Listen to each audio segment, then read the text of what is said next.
ƙasa mai nauyi, na wahala da 'ya'yan bayi, wanda ke da ciwon sanyi ya ba da sautin romo.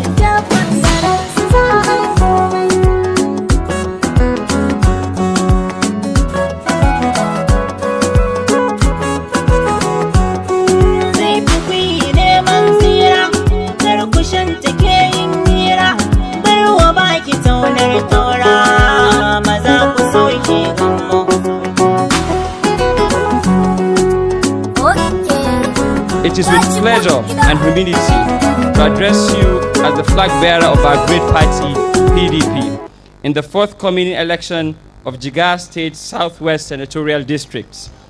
Let me first of all thank the party executives for the smooth conduct of the primaries, the delegate for the confidence they have in me, and our teaming supporters, especially the youth, women, and elders, for the prayers in the course of our political journey.